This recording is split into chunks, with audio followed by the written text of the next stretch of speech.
الحمد لله نحمده ونستعينه ونستغفره ونؤمن به ونعوذ بالله من شرور أنفسنا ومن سيئات أعمالنا ومن يهده الله فلا مضل له ومن يضلله فلا هادي له ونشهد أن لا إله إلا الله وحده لا شريك له ونشهد أن محمدا عبده ورسوله الذي أرسله بالحق بشيرا ونذيرا وداعيا إلى الله بإذنه وسراجا منيرا أما بعد فإن في الكلام المجيد والفرقان الحميد بعد أعوذ بالله من الشيطان الرجيم يا أيها الذين آمنوا اتقوا الله حق تقاته ولا تموتن إلا وأنتم مسلمون يا أيها الناس اتقوا ربكم الذي خلقكم من نفس واحدة وخلق منها زوجها وبث منهما رجالا كثيرا ونساء واتقوا الله الذي تساءلون به والأرحام إن الله كان عليكم رقيبا يا أيها الذين آمنوا اتقوا الله وقولوا قولا سديدا يصلح لكم أعمالكم ويغفر لكم ذنوبكم ومن يطع الله ورسوله فقد فاز فوزا عظيما بعد قال الله تبارك وتعالى في الكلام المجيد أعوذ بالله من الشيطان الرجيم ومن الليل فتهجد به نافلة لك عسى أن يبعثك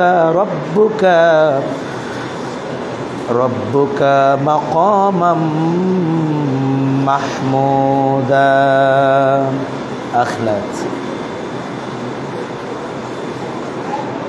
عن أبي هريرة رضي الله تعالى عنه قال سمعت رسول الله صلى الله عليه وسلم إن أول ما يحاسب به العبد يوم القيامة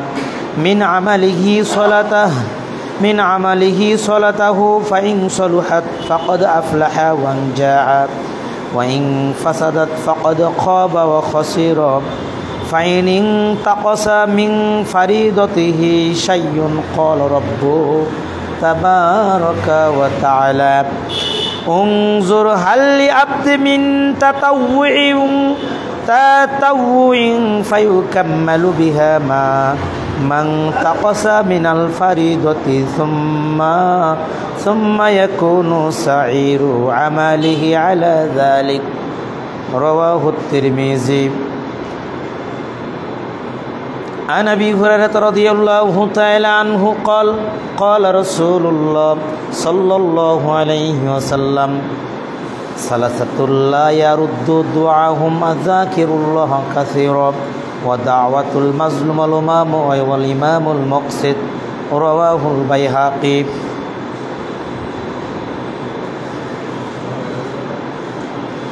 عن أبي ذر رضي الله تعالى عنه قال سمعت رسول الله صلى الله عليه وسلم يقول قال ألا أنبئكم بخير أعمالكم وأنزه ملككم وارفعها في درجاتكم وخير لكم من إنفاق الذهب والورق وخير لكم من أن تلقوا عدوكم فتضربوا أعناقهم ويضربوا أعناقكم قالوا بلى يا رسول الله صلى الله عليه وسلم قال ذكر الله تعالى رواه الترمذي عن أم حبيبة رضي الله تعالى عنه أم المؤمنين رضي الله تعالى عنها قالت قال رسول الله صلى الله عليه وسلم من صلى 12 ركعة في يوم وليلة بني له بهن بين في الجنة أربعة قبل الظهر وركعتين بعدها وركعتين بعد المغرب وركعتين بعد العشاء ركعتين قبل صلاة الفجر رواه الترمذي আলহামদুলিল্লাহ সমস্ত প্রশংসা যাবতীয় গুণগান আল্লাহ সুবহানাহু ওয়া তাআলার যে আল্লাহ সুবহানাহু ওয়া তাআলার অশেষ রহমতে আমরা সুস্থ অবস্থায় জুমার দিনে মসজিদে আসতে পেরেছি সে আল্লাহ পাকের দরবারে লাখ কোটি শুকরিয়া আলহামদুলিল্লাহ দরুদ ও সালাম বর্ষিত হোক পৃথিবীর সর্বশ্রেষ্ঠ মানব যে নবী আপনার আমার জন্য কাল কঠিন কিয়ামতের ময়দানে সুপারিশ করার অনুমতি পাবেন যে নবীকেই হাউস কাউসারের পানি আল্লাহ সুবহানাহু ওয়া তাআলা প্রদান করবেন যিনি হাউস কাউসারের পানি পান করানোর মালিক হবেন সেই মহান নেতা বিশ্বনবীর দরবারে সংক্ষিপ্ত দরুদ পাঠ করছি বলি সাল্লাল্লাহু আলাইহি ওয়াসাল্লাম। সম্মানিত উপস্থিতি, ইবাদতের জগতে গুরুত্বপূর্ণ একটি ইবাদত হলো ফরজ ইবাদতের পাশাপাশি নফল ইবাদত আদায় করা। নফল ইবাদত এর গুরুত্ব সম্পর্কে সংক্ষিপ্ত সময় কিছু আলোচনা রাখার চেষ্টা করব ইনশাআল্লাহ। মা তৌফিক ইল্লা বিল্লাহ আলাইহি তাওয়াক্কালতু ইলাইহি মুনীব। আসলে যে নফল ইবাদতটা এমন একটি ইবাদত যেটা ফরজ ইবাদত আদায় করার পরে আদায় করতে হয়। তার মানে বিশেষ করে সলাৎ যে ব্যক্তির ঠিক থাকবে ওই ব্যক্তি যার ফরজ সলাৎ ঠিক থাকবে, যে ব্যক্তির ফরজ সিয়াম ঠিক থাকবে ওই ব্যক্তির ফরজ সলাতের পরে নফল সলাত আদায় করলে সেই সলাতের গুরুত্ব সে পাবে।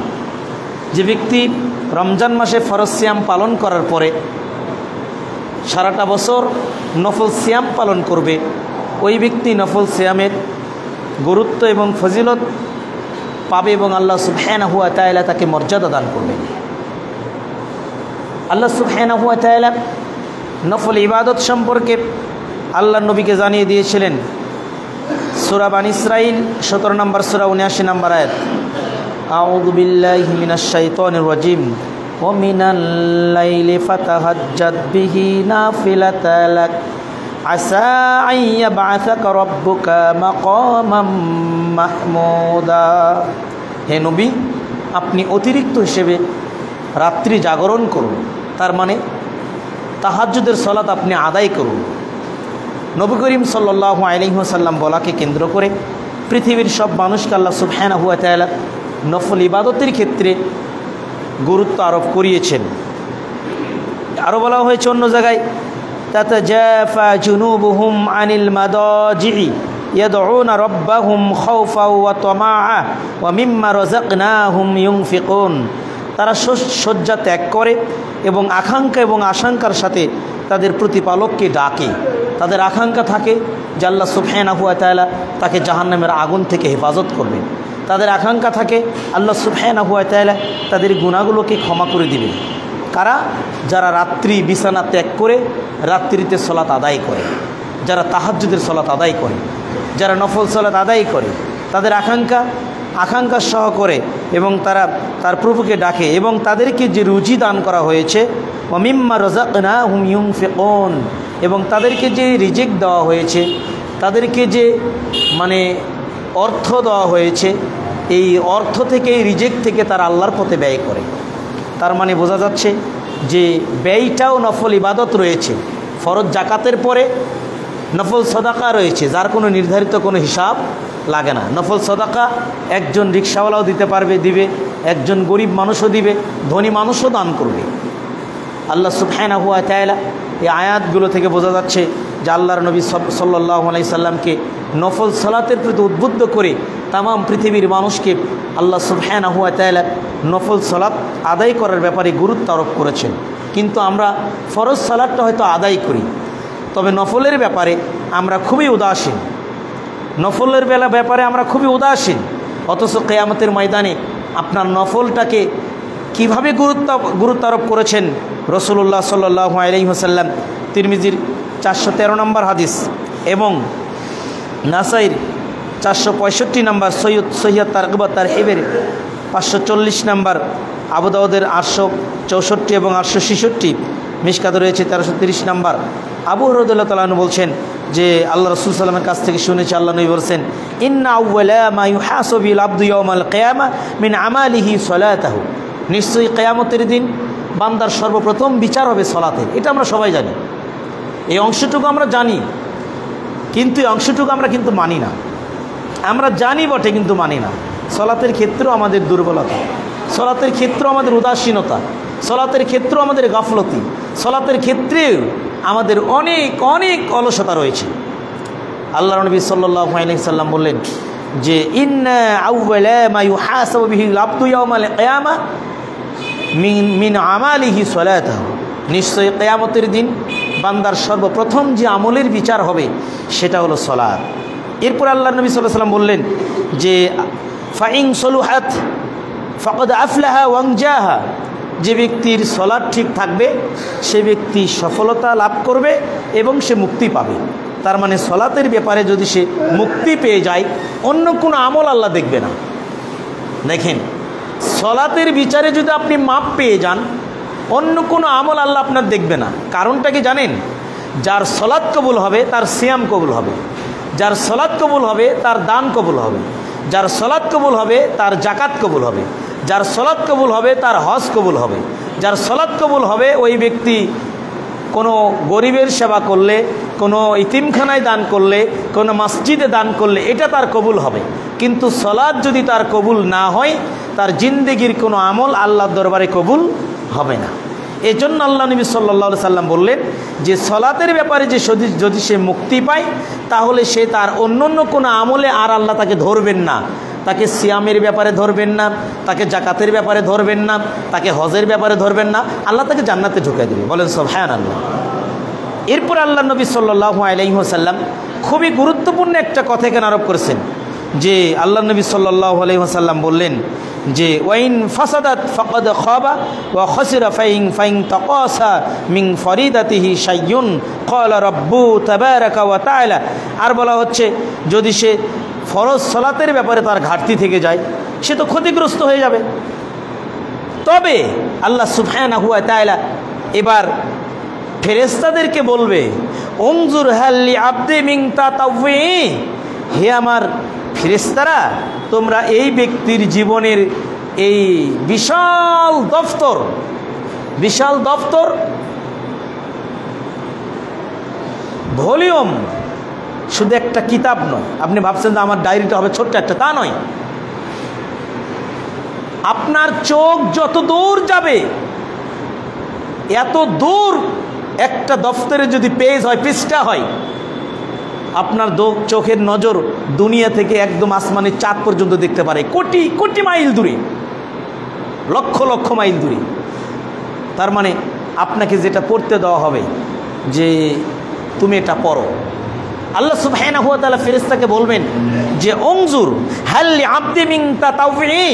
তোমরা দেখো আমার এই বান্দার আমল নামায় কোনো নফল সালাত আছে কিনা।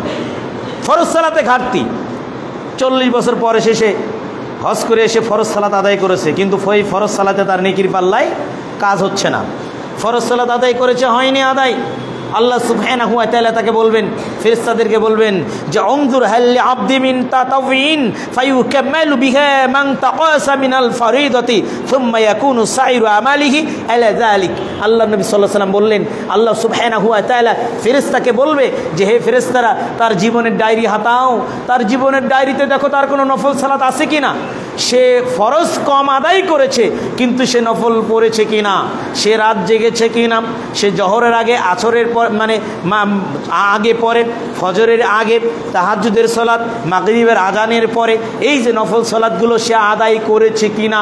যদি সে আদায় করে থাকে তাহলে আল্লাহ সুবহানাহু ওয়া তাআলা ফেরেশতাকে বললেন যে তোমরা এই নফলগুলোকে ফরজের খাতায় বসিয়ে দিয়ে, এই নফলগুলোকে ফরজের বিনিময় করে দিয়ে আমার বান্দাকে তোমরা জান্নাত দিয়ে দাও। সুবহানাল্লাহ, সুবহানাল্লাহ। আল্লাহর কত দয়া! আল্লাহর দয়া ছাড়া কিন্তু আমরা কেউ জান্নাত পাবো না। আল্লাহর দয়া ছাড়া আমরা কেউ জান্নাত পাবো না। হাদিস প্রমাণ করলো যে আপনার জীবনের 2 রাকাত নফল সালাত কিয়ামতের কঠিন দিনে আল্লাহ সুবহানাহু ওয়া তাআলার নিকটে যেদিন বিচার হবে সেদিন আপনার ফরজের কাজ করবে। বলেন সুবহানাল্লাহ। আপনার জীবনের 2 রাকাত নফল, আপনার জীবনের 2 টাকা দান, এটা ফরজের ঘাটতি পূরণ করবে। আপনি যাকাত দেন, আল্লাহ নবী বললেন। এরপর আল্লাহ সুবহানাহু ওয়া তাআলা ফেরেশতাকে বলবেন সুম্মা ইয়াকুনু সাইরু আমালিহি আলা যালিক। তারপরে এভাবে তোমরা তার রমজান মাসের সিয়াম দেখবে যে তার ফরজ সিয়ামের ঘাটতি থাকলে সে সোমবার বৃহস্পতিবার সিয়াম করেছে কিনা। ওই ব্যক্তিকে দেখবে মাসে 3 দিন আইএমএ বীজের যে সিয়াম রাখা হয় 13, 14, 15 রমজান মানে আরবি মাসের সেই সিয়াম রেখেছি কিনা। এই নফল সিয়ামগুলো রাখলে তার ফরজের ঘাটতি পূরণ করে দাও। জাকাত আদায়ের ক্ষেত্রে তার ত্রুটি ছিল, সে নফল সদাকা করেছে, ফরজ জাকাতের ঘাটতিও তোমরা নফল সদাকা দিয়ে পূর্ণ করে দিয়ে আমার বান্দাকে তোমরা জান্নাত দিয়ে দাও। আমি আল্লাহ কিয়ামতের ময়দানে তোমাদেরকে এই আদেশ করলাম। সুবহানাল্লাহ, সুবহানাল্লাহি ওয়া বিহামদিহি, সুবহানাল্লাহিল আযীম। বলেন সুবহানাল্লাহি ওয়া বিহামদিহি, সুবহানাল্লাহিল আযীম। মুখ দিয়ে যে শব্দটা আপনি প্রয়োগ করছেন এটাও একটা নফল ইবাদত, এটাও একটা নফল ইবাদত। আপনি জিকির করছেন, এটা নফল ইবাদত। এর যে গুরুত্ব ফজিলত রয়েছে যেটা আমি আপনাকে ভাষায় প্রকাশ করতে পারবো না। সম্মানিত দিনী ভাই, আমি আপনাকে বলেছিলাম আল্লাহর নবী সাল্লাল্লাহু আলাইহি ওয়াসাল্লাম যে হাদিসটা বর্ণনা করলেন যে কিয়ামতের কঠিন দিনে আপনার 2 রাকাত নফল সালাত আপনার ফরজের ঘাটতি পূর্ণ করবে। কিন্তু আমরা বড় কৃপণ, আমরা বড় বখিল, আমরা বড় অসহায়, আমরা বড় ব্যস্ত, আমরা বড় মানে সবচেয়ে বিজি থাকি, ব্যস্ত থাকি। আমাদের জীবনের সবচেয়ে কৃপণ হলো আমরা ফরজটুকু আদায় করলেও আমাদের দ্বারা নফল সালাত ঠিকভাবে আদায় হয় না, অনেকেরই হয় না। এই নফলটা 2 প্রকার, বোঝার চেষ্টা করবেন। এই নফলটা হলো 2 প্রকার, একটা সুন্নাতে মুআক্কাদা, একটা সুন্নাতে গায়রে মুআক্কাদা। এই নফলটা 2 প্রকার, একটা সুন্নাতে মুআক্কাদা, একটা সুন্নাতে গায়রে মুআক্কাদা। তার মানে হলো যে ফরজ সালাতের পরে পৃথিবীতে যত সালাত আছে সব সালাতই নফল। ওয়াজিব বলতে কোনো সালাত নেই। সালাতুল বিতরকে আমরা ওয়াজিব বলি না, সালাতুল বিতর ওয়াজিব নয়, এটা নফল। তবে এটা নফলের মধ্যে সুন্নাতে মুআক্কাদা। ফরজের পরে যত সালাত, যত ইবাদত পৃথিবীতে আছে সবগুলো নফল। সবগুলো কি বললাম বলেন তো? সবগুলো কি বললাম? নফল। কিন্তু আমরা আগে জানতাম যে বেতের সালাদটা ওয়াজিব। জানতাম না? আমরা আগে জানতাম না? আমরা ছোটোবেলায় জানতাম যে বেতের সালাদটা ওয়াজিব। ওয়াজিব নয়, ওয়াজিব বলতে কোনো সালাত নেই। ফরজের পরে যত সালাত পৃথিবীতে রয়েছে সবগুলো নফল। মনে রাখবেন এই নফলটা 2 প্রকার। একটা সুন্নাতে মুআক্কাদা, যেটার গুরুত্ব রয়েছে, যেটার কাজা আদায় করার মতো সিস্টেম রয়েছে। আরেকটা সুন্নাতে গায়রে মুআক্কাদা, যেটা আপনি পড়লে সব, না পড়লে কোনো গুনাহ নেই। কিন্তু সুন্নাতে মুআক্কাদা ত্যাগ করলে আপনি আল্লাহ সুবহানাহু ওয়া তাআলার নিকটে উত্তম বান্দা হতে পারবেন না। সুন্নাতে মুআক্কাদার গুরুত্ব রয়েছে। আপনি আসলেন জহরের সালাতের সময়, এসে দেখেন জামাত শুরু হয়ে গেছে, আপনি সুন্নাত পড়তে পারবেন না। তখন আপনি জামাত ধরতে হবে। আপনার আগের 4 রাকাত সুন্নাত কি থাকলো? বাকি থাকলো না, সুন্নাতে মুআক্কাদা। এরপরে ফরজ সালাত আদায় করার পরে আপনি আগে তারপরে 2 রাকাত পড়বেন। ফরজের পরে জহরের পরে 2 রাকাত পড়েন, এই 2 রাকাত আদায় করার পরে জহরের পূর্বের 4 রাকাত কাজ আপনাকে আদায় করতে হবে। এটা আপনাকে পড়ে দিতে হবে। এই জন্য এটার গুরুত্ব রয়েছে। এটা হলো সুন্নাতে মুআক্কাদা, এর ফজিলত অত্যাধিক রয়েছে। ফজরের পূর্বে 2 রাকাত সুন্নাত সুন্নাতে মুআক্কাদা যেটার গুরুত্ব রয়েছে, সম্মানিত উপস্থিতি দিনী ভাই, সুন্নাতে মুআক্কাদা, গয়রে মুআক্কাদা। একটা বললাম গয়রে মুআক্কাদাটা কি জিনিস? মাগরিবের পূর্বে 2 রাকাত নফল সালাত রয়েছে। মাগরিবের পূর্বে 2 রাকাত কি সালাত রয়েছে বলেন তো? আল্লাহ নবী একটা হাদিসে বলছেন, বুখারী 624 নম্বর এবং মুসলিমের 838 নম্বর, আল্লাহ নবী সাল্লাল্লাহু আলাইহি ওয়াসাল্লাম বলছেন, বাইনা কুল্লি আযানাইনি সালাতান লিমান শা। আল্লাহ নবী বলছেন প্রত্যেক আজানের পরে 2 আজানের মাঝখানে নফল সালাত রয়েছে, 2 আজানের মাঝখানে নফল সালাত রয়েছে, 2 আজানের মাঝখানে নফল সালাত রয়েছে। লিমান শা, যার মন চায় এটা পড়বে, যার মন চায় এটা পড়বে না। সম্মানিত উপস্থিতি, এখানে যে কথা বলছিলাম গয়রে মুআক্কাদা সালাত, যেটা বলছিলাম গয়রে মুআক্কাদা সালাত ব্যাপারে আল্লাহর নবী সাল্লাল্লাহু আলাইহি ওয়াসাল্লাম যেটা বললেন যে লিমান শা, যে ব্যক্তি পড়বে তার ফজিলত রয়েছে। তাহলে গয়রে মুআক্কাদার বর্ণনা একটু পরে আসি, সুন্নাতে মুআক্কাদাটা বলি। সুন্নাতে মুআক্কাদাটা কি? আল্লাহ নবী সাল্লাল্লাহু আলাইহি ওয়াসাল্লাম তিরমিজির 415 নম্বর একটা হাদিসে বলেছেন এবং মুসলিমের হাদিসটা রয়েছে 778 নম্বর। আল্লাহ নবী সাল্লাল্লাহু আলাইহি ওয়াসাল্লাম, মান সাল্লা ফি ইয়ামি ওয়া লাইলাতিন ইসনাতা আশরা রাকাতাইন বুনিয়া লাহু বাইতুন ফিল জান্নাহ। আল্লাহ নবী বলছেন যে ব্যক্তি দিন রাতে 12 রাকাত নফল সালাত আদায় করবে, যেটাকে সুন্নাতে মুআক্কাদা বলা হয়, আল্লাহ নবী বলছেন যে বাইতুন ফিল জান্নাহ, বুনিয়া লাহু বাইতুন ফিল জান্নাহ, আল্লাহ তার জন্য জান্নাতে একটা ঘর নির্মাণ করবে। বলেন সুবহানাল্লাহ। আল্লাহ সুবহানাহু ওয়া তাআলা জান্নাতে একটা ঘর নির্মাণ করবে ওই ব্যক্তির জন্য যে ব্যক্তি নিয়মিত 12 রাকাত সুন্নাতে মুআক্কাদা সালাত আদায় করবে। এই হাদিসটাকে আরও বোঝাচ্ছে আপনাকে, উম্মে হাবিবা আন উম্মিল মুমিনিন রাদিয়াল্লাহু তাআলা আনহা ক্বালাত, আল্লাহ নবীর স্ত্রীগণ বর্ণনা করেছেন, আল্লাহ নবী বলেছেন ক্বালা রাসূলুল্লাহ সাল্লাল্লাহু আলাইহি ওয়াসাল্লাম থেকে তারা আল্লাহ রাসূল বলেছে, ইসনাতা আশরাতা রাকাতান ফি ইয়াউমি ওয়া লাইলাতিন বুনিয়া লাহু বিহিন্না বাইতুন ফিল জান্নাহ। আল্লাহ নবী সাল্লাল্লাহু আলাইহি ওয়াসাল্লাম বললেন যে ব্যক্তি দিন এবং রাতে 12 রাকাত সালাত আদায় করবে, নফল সালাত আদায় করবে, ওই ব্যক্তির জন্য আল্লাহ জান্নাতে একটা ঘর নির্মাণ করবেন। বলেন সুবহানাল্লাহ। এই 12 রাকাত সম্পর্কে আল্লাহ নবী বলছেন, আরবাং ক্বাবলা যুহরিহা, যুহরি রাকাতাইনি বাদাহা, জোহরের পূর্বে 2 রাকাত 4 রাকাত সালাত এবং জোহরের সালাতের পরে 2 রাকাত, তাহলে কয় রাকাত হলো? 6 রাকাত। এরপরে বলা হচ্ছে রাকাতাইনি বাদাল মাগরিব, এবং মাগরিবের পরে 2 রাকাত, কয় রাকাত হলো? 8 রাকাত। রাকাতাইনি বাদাল ইশাই, ইশা সালাতের পরে 2 রাকাত, কয় রাকাত হলো? কয় রাকাত হলো? 10 রাকাত হলো। এরপর আল্লাহ বলছেন ওয়া রাকাতাইনি ক্বাবলা সালাতিল ফাজরি, এবং ফজর সালাতের পূর্বে হলো 2 রাকাত। এ হলো 12 রাকাত সালাত। তাহলে ফজরের পূর্বে 2 রাকাত, জোহরের পূর্বে 4, পরে 2। এরপরে আল্লাহ নবী সাল্লাল্লাহু আলাইহি ওয়াসাল্লাম কি বললেন যে মাগরিবের পরে 2, এরপরে এশার সালাতের পরে 2 রাকাত। এই সালাত যে ব্যক্তি আদায় করবে ওই ব্যক্তির জন্য আল্লাহ সুবহানাহু ওয়া তাআলা জান্নাতে একটা ঘর নির্মাণ করবেন। বলেন সুবহানাল্লাহ। একটা কি নির্মাণ করবেন বলেন তো? হাদিসটাকে খুব সহজ করে নিয়েছেন আপনি, কিন্তু এই হাদিসটা যদি আপনি একটু ভাবেন, একটু টেন্ডেন্সি আপনি যদি আপনার ভিতরে লাগান না কেন, একটু ভাবেন। আজকে যদি বলা হচ্ছে যে আর্মিরা সারাকান্দিতে আসছে, এখন প্রশাসনিক দায়িত্ব পালন করছে, তা আজকে যে ব্যক্তি মানে 1:30টার দিকে ওখানে পৌঁছবে ওই ব্যক্তিকে আপনার হলো এক বস্তা করে চাল দেওয়া হবে। জুমার সালাতের মুসল্লি খুঁজে পাবেন না, ওখানে আগে দৌড়াবে যে 1 বস্তা চালের দরকার, এবং নিকটতম মসজিদে গিয়ে সালাত আদায় করবে। যারা পরেও সালাত হাজিও যদি হয়, ফরজ সালাতের পরে দৌড় মারবে 1 বস্তা চালের জন্য। যদি এরকম হয় যে 1 টন তাকে খাবার দেওয়া হবে, যদি এরকম হয় ওই ব্যক্তির নামে 1 লক্ষ করে টাকা দেওয়া হবে, সব ছেড়ে দিবে আজকের দিনের কাজের জন্য। 1 লক্ষ টাকার জন্য মানুষ পাগল হয়ে যাবে। কিন্তু আল্লাহ নবী বললেন যে 1 লক্ষ টাকা নয়, জান্নাতের বর্ণনা এত বেশি যে আমি আপনাকে বুঝাতে পারবো না। জান্নাতের বালাখানা, আল্লাহ নবী সাল্লাল্লাহু আলাইহি ওয়াসাল্লাম বলেছেন জান্নাত কি দামি জিনিস, যার ইটগুলো হবে যে আপনার হলো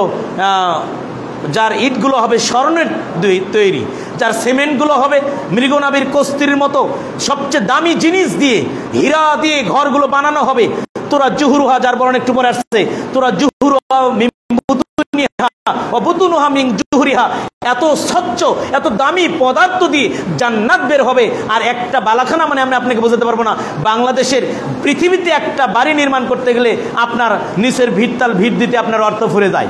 আপনি ব্যাংক থেকে লোন নেওয়া লাগে না, আরো সময় মিস্ত্রি একটা বাজেট দিবে, আর একটা বাজেটের টাকা আপনার নিজেই শেষ হয়ে যাবে। মিস্ত্রি তো ভাবছে ও কি শুধু কাজে বাজায়, তারপরে ব্যাংক থেকে যা নেওয়া লাগে নিয়ে নেবেন। একটু বোঝার চেষ্টা করেন। জান্নাতের একটা বালাখানা, একটা ঘরের কথা বললেন না নবী, বললেন জান্নাতে একটা বাড়ি, একটা বালাখানা, একটা বাড়ি আপনাকে দিবে। শুধু যদি আপনি নিয়মিত এই 12 রাকাত নফল সালাত আদায় করেন সুন্নাতে মুআক্কাদা, যেটা ফজরের পূর্বে 2, জোহরের পূর্বে 4, পরে 2, মাগরিবের পরে 2, এশার সালাতের পরে 2, কিন্তু এটাও আমরা নিয়মিত অনেক ব্যক্তি আদায় করি না। অনেক ব্যক্তি আমরা এটা আদায় করি না।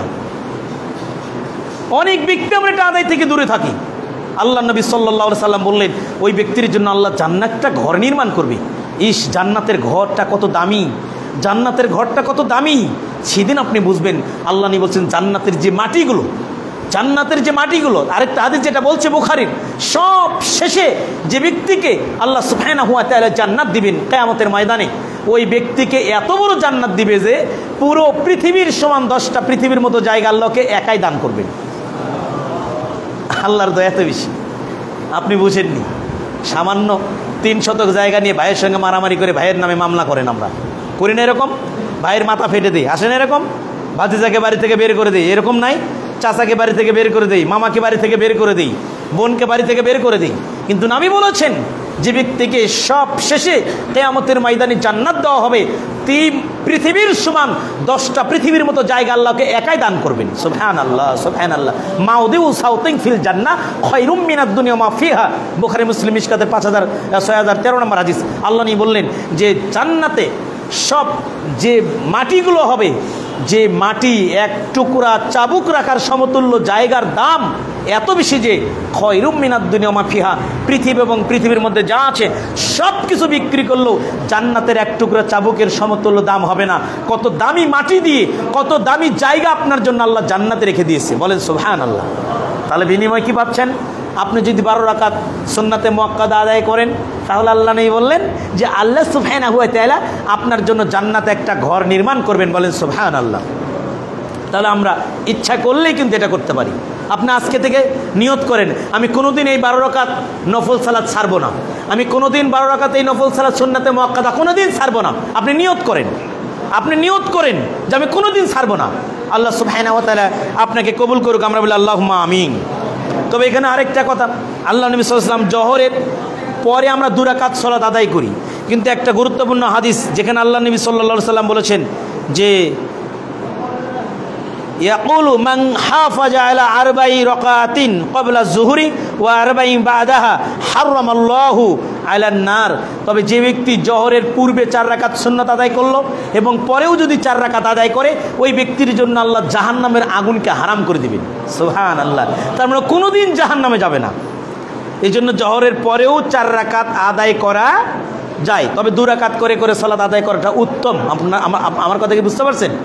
জোহরের পরে 4 রাকাত সালাত আদায় করবেন, 2 রাকাত করে করে আদায় করবেন। জোহরের পূর্বে একটানা 4 রাকাত করতে পারেন, 2 রাকাত করে করে করতে পারেন, সমস্যা নেই।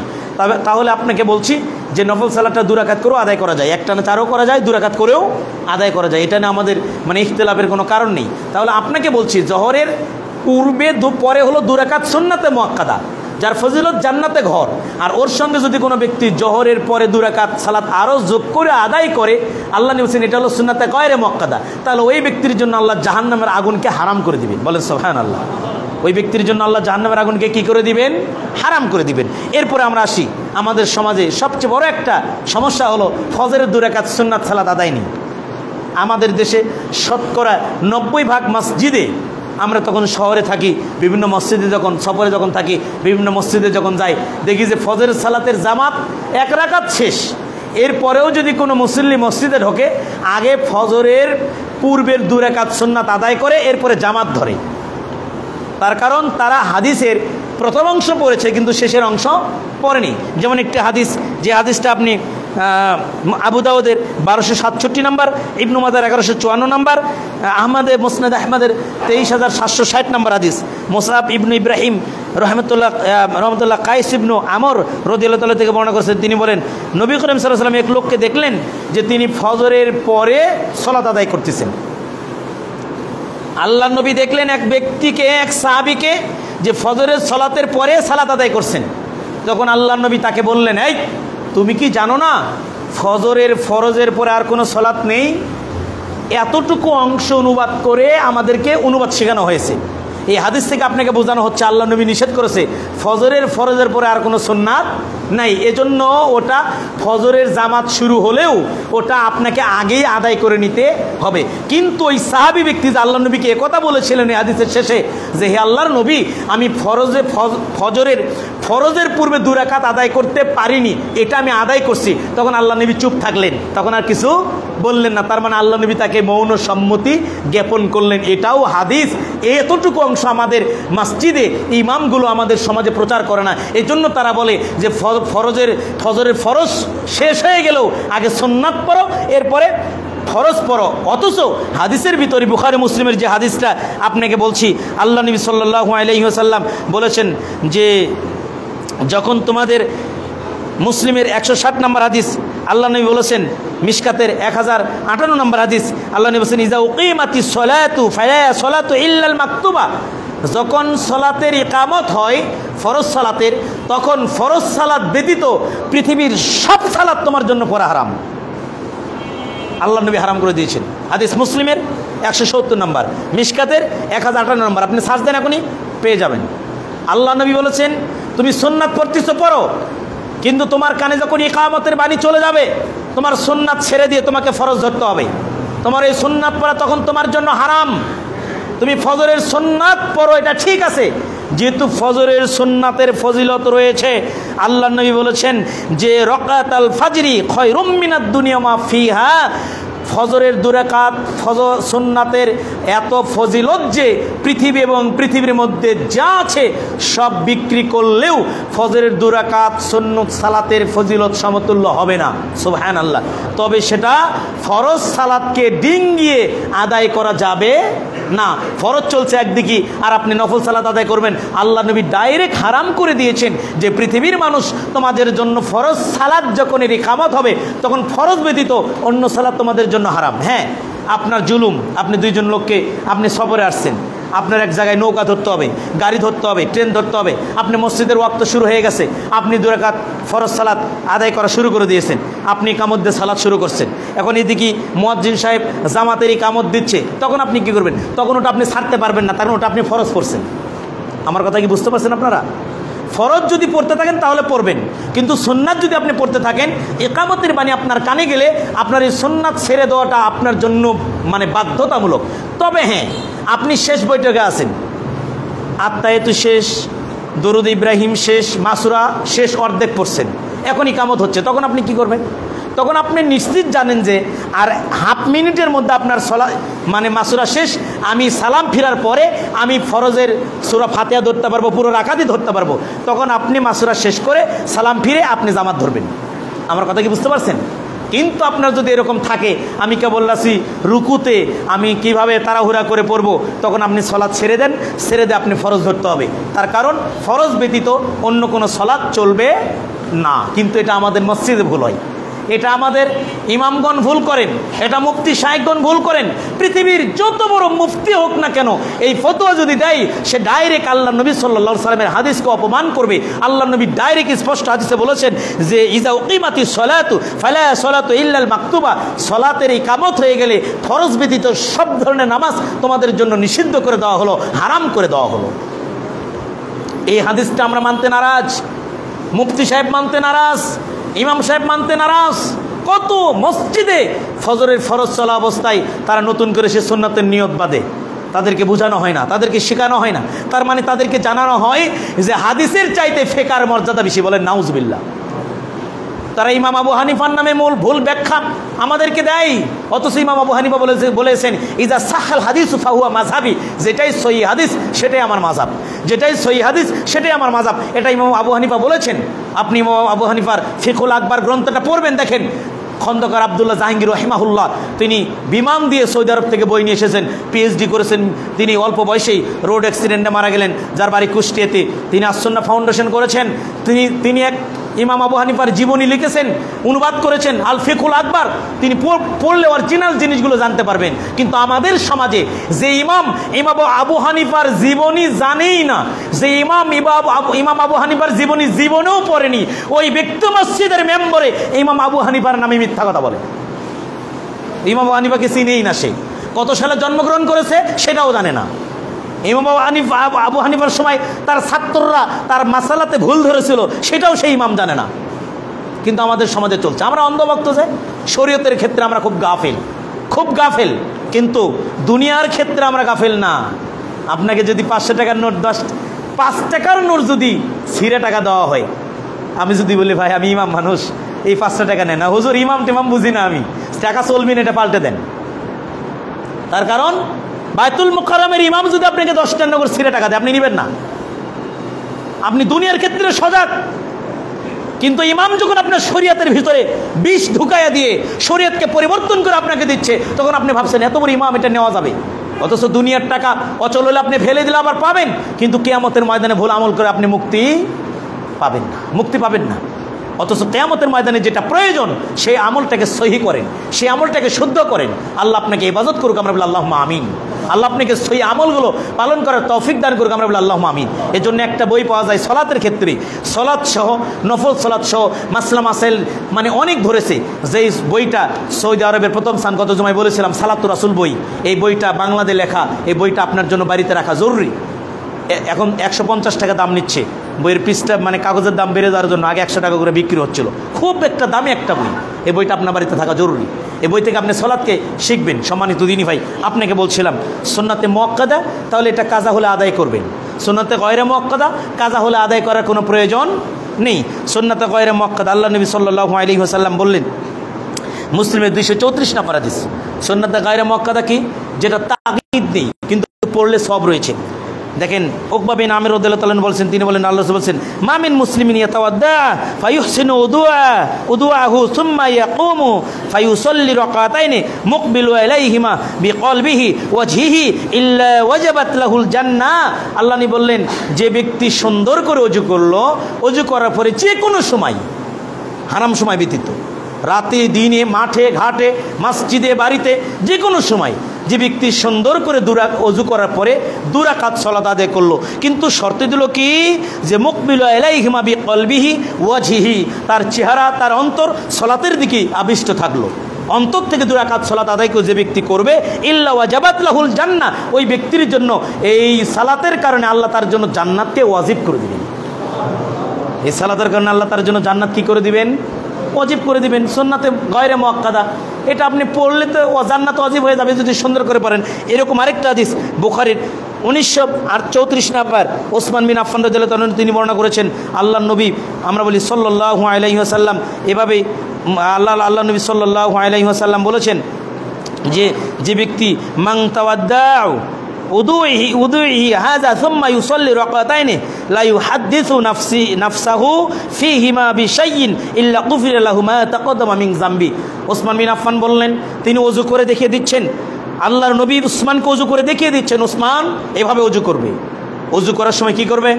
ওযু করার সময় ঘাড় মাসে করলে রাসূলের পদ্ধতিতে ওযু হবে না।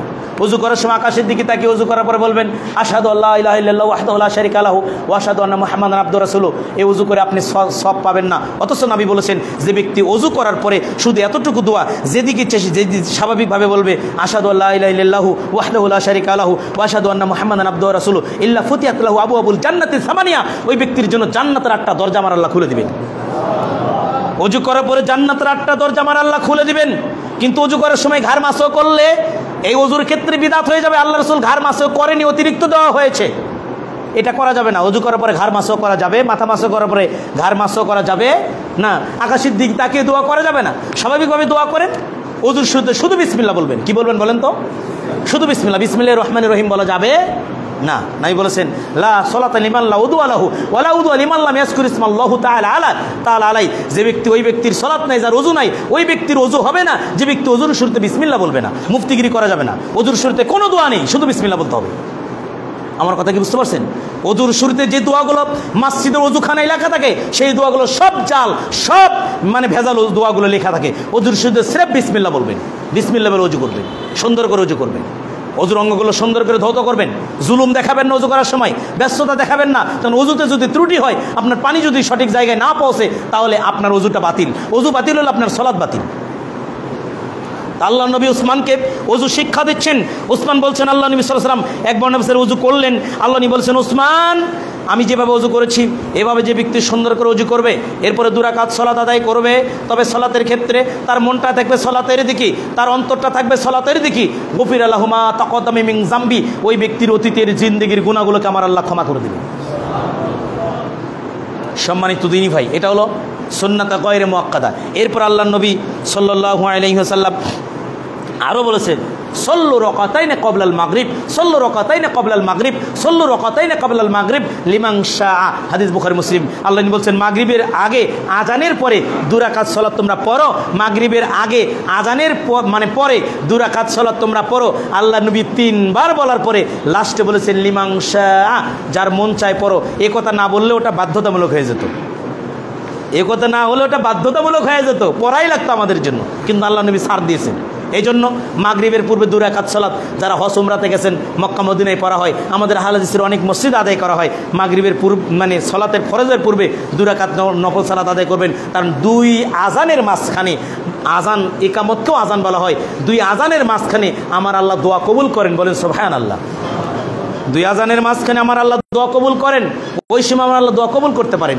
সম্মানিত দিনী ভাই, আপনাকে বলছিলাম পৃথিবীতে কিছু আশ্চর্যজনক টাইম রয়েছে, সময় রয়েছে, যেই সময় আমার আল্লাহ দোয়া কবুল করে। সম্মানিত মুসলিম দিনী ভাই, এরপরে আপনাকে বলছিলাম যে সুন্নাতে মুআক্কাদা, যেটা বলছিলাম গায়রে মুআক্কাদা নফল সালাত, তবে এর পাওয়ার রয়েছেন। যেমন বুখারী 3436 নম্বর একটা হাদিস, আল্লাহ নবী বলেছেন আফদালুস সালাতি বা'দাল ফারিদাতি সালাতুল লাইল, ফরজ সালাতের পরে সবচেয়ে উত্তম সালাত হলো রাতের নফল সালাত। সুবহানাল্লাহ। তাহাজ্জুদের সালাত, আমি যদি বলি ভাই কয়জন পড়েছেন তাহাজ্জুদের সালাত, কেউ হাত তুলতে পারবেন না, 2-1 ব্যতীত।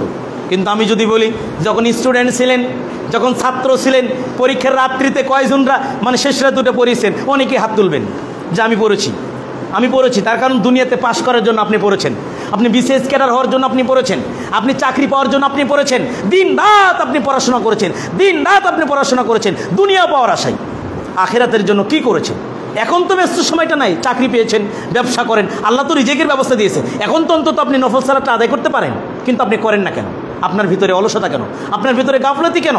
আপনি 2 রাকাত সালাত আদায় করেন, নিয়মিত না হলে সপ্তাহে 2-3 দিন আদায় করেন যে আমি তাহাজ্জুদের সালাত আদায় করতেছি। আল্লাহর কাছে কাঁদেন, যেহেতু আল্লাহ নবী সাল্লাল্লাহু আলাইহি ওয়াসাল্লাম বললেন। আপনাকে বলছিলাম পৃথিবীতে কয়েকটা আশ্চর্যজনক সময় রয়েছে, যেই সময়ের ফজিলত এত বেশি যে তার মধ্যে একটা হলো যে তাহাজ্জুদের সালাত যখন আদায় করা হয়। বুখারীর 1145 নম্বর হাদিস, মুসলিমের 758 নম্বর, মিশকাতে 1223 নম্বর হাদিস, আল্লাহ নবী বলেন ইয়ানজুলু রাব্বানা তাবারাকা ওয়া তাআলা কুল্লা লাইলাতিন ইলা সামাঈদ দুনিয়া হিনা ইয়াবকা সুলুসাল লাইলিল আখির। আল্লাহ নবী বললেন আমার আল্লাহ প্রতি রাত্রিতে 3 ভাগের শেষের অংশে আমার আল্লাহ নিচের আসমানে নেমে আসেন। ফায়াকুলু মাইয়াদউনি ফাস্তাজিব লাহু মাইয়াসআলুনি ফাউতিয়াহু মাইয়াস্তাগফিরুনি ফাগফির লাহু। কে আছে বান্দা আমার কাছে চাও, আমি আল্লাহ তোমাকে দিব। কে আছে আমার কাছে ক্ষমা চাও, আমি আল্লাহ তোমাকে ক্ষমা করে দিব। কে আছো এ পৃথিবীর বান্দারা, তোমরা আমার কাছে সাহায্য চাও, আমি আল্লাহ তোমাদেরকে সাহায্য করব। কে আছো পৃথিবীর এই বান্দারা, আমার কাছে তুমি ক্ষমা চাও, আমি আল্লাহ তোমাকে ক্ষমা করে দিব। তুমি আমার কাছে চাও, আমি আল্লাহ তোমাকে প্রদান করব, দান করব। আপনার যে চাহিদা, আপনার যে অভাব, পৃথিবীর মানুষের কাছে বললে ও আপনাকে অন্য সময় খোটা দিবে, যা তুই এক সময় অভাবে ভুগছিস, কিন্তু আমার মহান রবের কাছে আপনি চাইবেন, আমার রব আপনাকে দিবেন, আমার রব আপনাকে দিবেন। আল্লাহর নবী বলেছেন শোনো, পৃথিবীর যত মানুষ রয়েছে, সমস্ত মানুষ, পৃথিবীতে যত জিন জাতি রয়েছে, সমস্ত জিন জাতি, পৃথিবীর দুনিয়া শুরু থেকে কিয়ামত পর্যন্ত সমস্ত মানুষ, পৃথিবীর দুনিয়া থেকে কিয়ামত পর্যন্ত সমস্ত জিন জাতি, সবাই যদি এক প্ল্যাটফর্মে দাঁড়িয়ে আমার মহান রবের নিকটে আকাঙ্ক্ষা করে, কেউ যদি বলে আল্লাহ আমার বগুড়াতে 10 তলা বাড়ি দাও, কেউ যদি বলে আল্লাহ আমার মালয়েশিয়াতে 3টা বাড়ি দাও, কেউ যদি বলে আল্লাহ আমাকে বাংলাদেশের মতো জায়গা একাই দান করে দাও, কেউ যদি বলে আল্লাহ আমাকে আমেরিকার প্রেসিডেন্ট বানিয়ে দাও, আমার নবী বললেন পৃথিবীর সব মানুষ, সব জিন জাতি যদি আমার রবের নিকটে একসঙ্গে প্রার্থনা করে, একসাথে যদি তারা মনের আকাঙ্ক্ষা কামনা করে, আমার আল্লাহ যদি তাদেরকে দেয়, আল্লাহর ধনভাণ্ডার থেকে ততটুকু কমবে না যতটুকু প্রশান্ত মহাসাগর, ভূমধ্য সাগরের মধ্যে একটা নখ চুপানোর পরে, পাখির ঠোঁট চুপানোর পরে, পাখির ঠোঁটে যতটুকু পানি থাকে ওঠে, আর সাগরের পানি যত অসীম থেকে যায়, আল্লাহর ধনভাণ্ডার হলো সাগরের পানি। পানির ঠোঁটে, পাখির ঠোঁটে যতটুকু পানি উঠবে, পৃথিবীর সব মানুষের চাহিদা যদি আমার আল্লাহ একবারে পূর্ণ করে, পৃথিবীর সব জিন জাতির চাহিদা যদি আমার আল্লাহ একবারে পূর্ণ করে, আমার আল্লাহর ধন ভাণ্ডার থেকে ততটুকু কমবে না। তাহলে আল্লাহ তো এত দেওয়ার মালিক, আপনি আল্লাহর কাছে চান না কেন? আপনি জান হলো মাজারে গিয়ে সন্তান চান, আপনি মাজারে গিয়ে ব্যবসা ভালো চান, আপনি পীরের দরবারে গিয়ে ব্যবসা ভালো চান। সি সি সি, লজ্জা নেই, হায়া নেই, আপনার ইমানটা বিক্রি করে দিয়ে আসেন। রবের কাছে চান, আমার আল্লাহর কাছে চান, আপনি চান আল্লাহর কাছে। আল্লাহ বলেছেন তুমি চাও, আমি আল্লাহ দেওয়ার জন্য এসেছি। তুমি সেই সময় ঘুমিয়ে থাকো, তুমি তাহাজ্জুদের সালাত পড়ো না। প্রতিটা ব্যক্তি তার এই সময় সম্পর্কে আফসোস করবে কিয়ামতের দিন, হায় আল্লাহ যদি জীবনে একদিন তাহাজ্জুদের সালাত পড়ি আল্লাহর কাছে ক্ষমা চেতাম। আল্লাহ নবী সাল্লাল্লাহু আলাইহি সাল্লাম আরও বলেছেন, শোনো এই হাদিসটা আপনি আল্লাহ নবী তিরমিজির 2527 নম্বর হাদিস। আল্লাহ নবী বলেছেন যে ইন্না ফিল জান্নাতি লাগুরফান তুরা জুহরুহা মিন বুতনিহা ওয়া বুতুনুহা মিন জুহরিহা ফাকামা ইলাইহি আরাবিয়ান ফাকালা লিমান হিয়া ইয়া রাসূলুল্লাহ সাল্লাল্লাহু আলাইহি সাল্লাম। আল্লাহ নবী বললেন জান্নাতের বালাখানা আমার আল্লাহ দিবে এক ধরনের জান্নাত রয়েছে, দূর থেকে জান্নাতের ভিতরে দেখা যাবে, ভিতর থেকে বাহির দেখা যাবে, এত দামি স্বচ্ছ পদার্থতে জান্নাত তৈরি হবে। তখন একজন আরব ব্যক্তি দাঁড়িয়ে বললেন, হে আল্লাহর নবী লিমান হিয়া ইয়া রাসূলুল্লাহ, এই জান্নাত কার জন্য? ক্বালা হিয়া লিমান আতাবাল কালাম ওয়া আতামাত তাআম ওয়া আদামাস সিয়াম ওয়া সাল্লা লিল্লাহি বিল্লাইলি ওয়ান নাসু নিয়াম। আল্লাহ নি বললেন চার শ্রেণীর মানুষের জন্য জান্নাতের এই ঘর। এক নাম্বার লিমান আতাবাল কালাম, যে ব্যক্তির ভাষা সুন্দর, নম্র ব্যবহার, কোমল ভাষা, মানুষকে কোনোদিন ভাষাতে কষ্ট দেয়নি, বিবিকে কোনোদিন ভাষার মাধ্যমে কষ্ট দেয়নি, সন্তানকে কোনোদিন ভাষার মাধ্যমে কষ্ট দেয়নি, প্রতিবেশীকে কোনোদিন ভাষা খারাপ করে কষ্ট দেয়নি। যার উত্তম চরিত্র, উত্তম ভাষা, ওই ব্যক্তির জন্যই জান্নাতের ঘর। ওয়া তামাত তাম, যেই ব্যক্তিকে মানুষকে খাবার খাওয়ায়, যে ব্যক্তি মিসকিনকে খাওয়ায়, যে ব্যক্তি ইতিমকে খাওয়ায়, যে ব্যক্তি মুসাফিরকে খাওয়ায়, যে ব্যক্তি তার দিনী ভাইকে খাওয়ায়, যে ব্যক্তি মানুষকে খাদ্য গ্রহণ করায়, ওই ব্যক্তির জন্য এই ঘর। ওয়া আদামাস সিয়াম, যে ব্যক্তি সিয়াম রাগ পালন করে, নফল সিয়াম বলার ক্ষেত্রে বলা হয়েছে ওয়া সাল্লা লিল্লাহি বিল্লাইলি ওয়ান নাসু নিয়াম, মানুষ যখন ঘুমিয়ে থাকে তখন সে রাত জাগিয়ে নফল সালাত আদায় করে, ওই ব্যক্তির জন্য আমার আল্লাহ জান্নাতের এই ঘরে রেখে দিয়েছেন। বলেন সুবহানাল্লাহ। কিন্তু আমরা বড় কৃপণ, আমরা বড় ব্যস্ত, আমরা নফল সালাত আদায় করতে পারি।